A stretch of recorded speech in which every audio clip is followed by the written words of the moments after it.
Guys, what's up? Darcy here at 6 Strings 9 Lives. Welcome to episode 37 of 6 with 6 Strings. So today I'm going to take a look at 6 metal / hard rock vocalists that you don't like, but I love. And yeah, obviously I don't mean everybody. There's going to be, out of this 6 today, there's going to be vocalists that you love. But, you know, for the 7 years that I've been doing this, I would say at least 5 out of 6 of these names do come up quite often. That people struggle with them, and I do struggle with some vocalists too. Maybe I'll do kind of a flip over of this video in the future where I talk about 6 vocalists I don't like or struggle with. But anyways, we're going to talk about 6 that have been with me for 5 out of 6 of these have been with me for years. So I'll just hold up you know, my introduction album to each vocalist or band they're from, and just another random one. So let's get started, and let me know in the comments of vocalists that you struggle with. I'm sure there might be 1 or 2 on this list that you know, people chime in on. Like I said, these names come up quite often, but I've acquired the taste, whatever you want to say. But let's start off with let's start off with my introductory album to a vocalist that I absolutely love, but that sandpaper gritty voice isn't for everybody. But I am talking about Udo Dirkschneider from Accept. Now, some of this early Accept stuff is just next level for me. I absolutely you know, can't live without it type of thing. But here's Balls to the Wall. You know the album, you know the vocalist, but I took to Udo right off the bat. I had no trouble with his vocals. When, you know, and I don't know if it was later on in life where I just realized that the vocals are just part of the whole deal, the whole aura of a band. Many vocalists are really the identity of the band. Without them, you know, there wouldn't be the type of band they would be. Yes, there's vocal changes, things like that, but let me show you a continuation of the many albums I own that Udo Dirkschneider has to do with. And here's just another one that I would say go check out too. This is from Udo's band UDO. This is Solid. This came out in what? This is probably 97-ish. This is kind of the comeback album after the Accept reunion.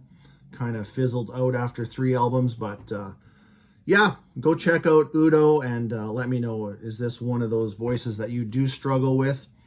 And you know, things do grow on you. You know, you say, oh God, I hate that vocalist, but you know, then one day, boom, it just clicks for you. All right, continuing on. Let's go way back to 1987 when I permanently borrowed my brother's cassette for this album, Taking Over, and the vocalist I'm talking about obviously is Bobby Blitz Ellsworth. One of my, well, this is my favorite thrash band. I'm sure you've already know that if you've watched me for more than 3 videos. But Taking Over was my intro to Overkill. Now, on this album, this is about as, what would be the word we could use? As soaring as, for lack of a better word, soaring is Bobby's voice was on here. It got,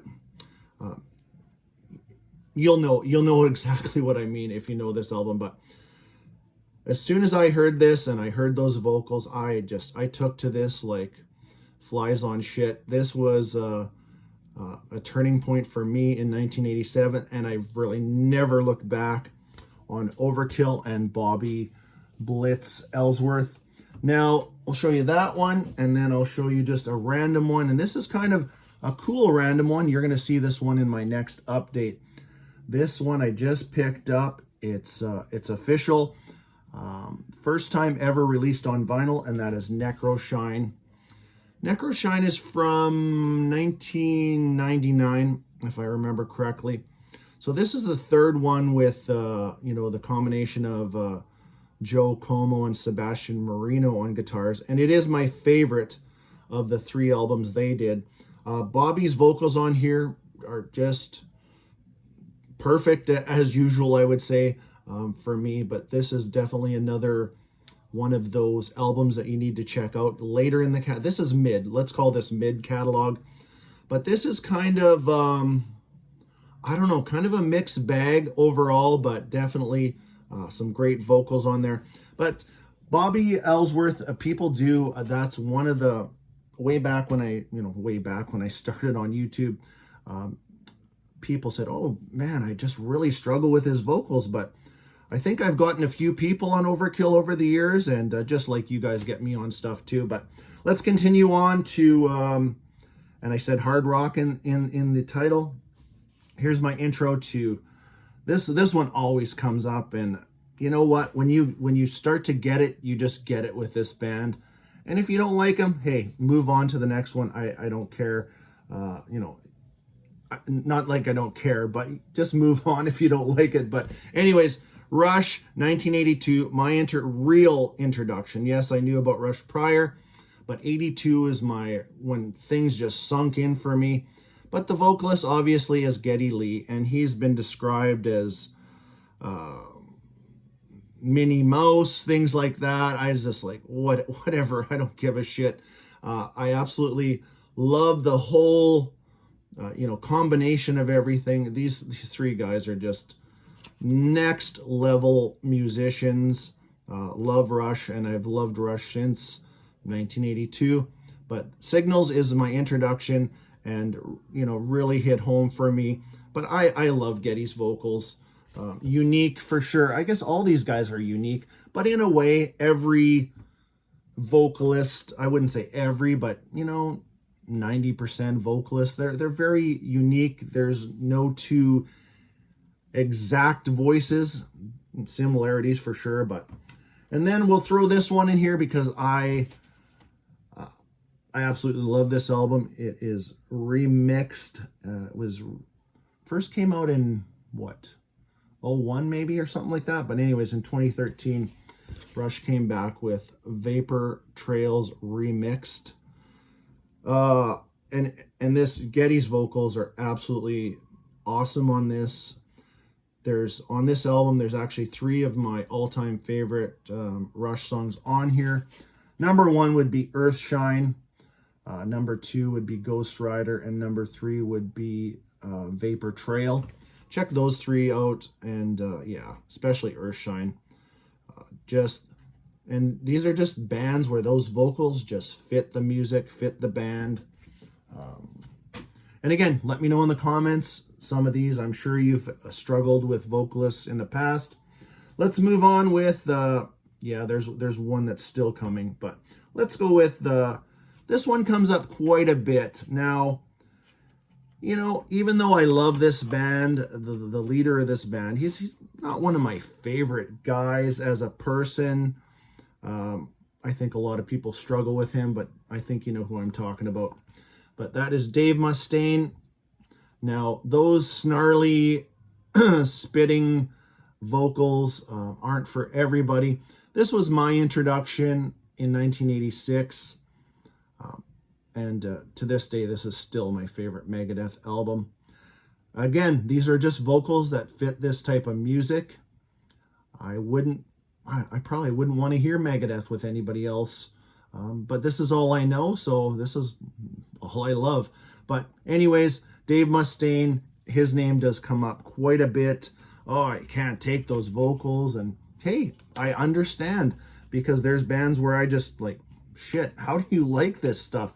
But anyways, Dave Mustaine, and I'm going to throw in one album later down the line, probably mid to newer, that I really enjoy, and the vocals are really good on here too, and strong songs on this one. This is Endgame from, what year was this one? No, it's so small I can't read it. 2000 and, I don't know, 2009, doesn't matter. Endgame, really good album, strong album, and really good vocals from Dave. So there's another one. And another guy that does come up quite often. So we got 2 left here. Let's go with the one that, this one comes up a lot. And this is my discovery of King Diamond because I would say I didn't know a lot about Merciful Fate until I already knew about King Diamond. Just like with Dio, I didn't know a lot about the Dio Black Sabbath era before I, discovered Holy Diver. 86, back in 1993 was a huge year for me. Anyways, this came out in 86. King Diamond, yes, this guy comes up a lot. Those high falsettos aren't for everybody. Then he's got those deep guttural, haunting type of vocals. But King Diamond's name does come up quite often, and people say, hey, I really love the music, but man, those vocals, I just, I can't take them. But once you've kind of acquired the taste again, you, probably no looking back for you. But there is Fatal Portrait from 86, kind of my discovery. And I'm going to throw out there one that I think you should go check out. This is an underrated, I don't even want to say newer album, because I've just about given up on King Diamond having a new album. And from what I read the other day, this is not going to see the light of day till 2026 for sure. Don't put any money aside this year for a new King Diamond, because it won't happen. But anyways, here is the Puppet Master. This one, I think 03, this came out, whatever. But this is a great story. This is a great album, and King's vocals are awesome on here. Just go check out, where are we? Two of my favorites. Magic, absolutely love that song, and Blood to Walk. But like I said, once you've acquired the King Diamond vocal syndrome, whatever, you will enjoy some of his stuff. And we'll wrap this one up with a band that I just did a ranking on. But this one comes up quite often because in this wheelhouse there is the band on my shirt, Halloween, Rage, Running Wild, and then these guys, Gravedigger. Chris Boltendahl, I've heard him described as kind of a squealy Miss Piggy type of vocals, whatever. Again, fits the music, but this is not my introduction to Gravedigger.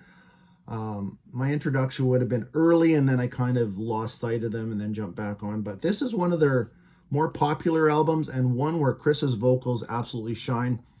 This is Tunes of War, high up on my list if you want to check out that ranking, but just a superb album, and some great vocals.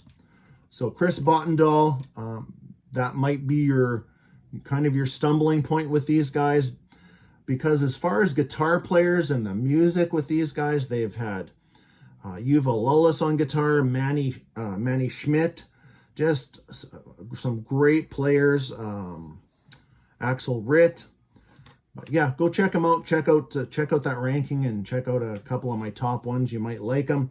But here's a later album that's also some really solid vocals and a really good Gravedigger album, kind of a newer one. This is Return of the Reaper.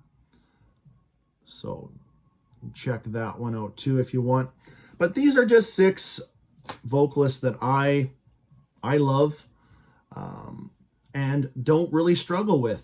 Now, let me know in the comments some of these vocalists that you struggle with. They could be super popular vocalists. I've heard people say, I struggle with Axl Rose, I struggle with Jeff Tate, things like that. And like I said, I will do some sort of follow-up video to this one, and I'll let you know some of the vocalists that I struggle with. So, hope you enjoyed this one, and until next time, stay heavy.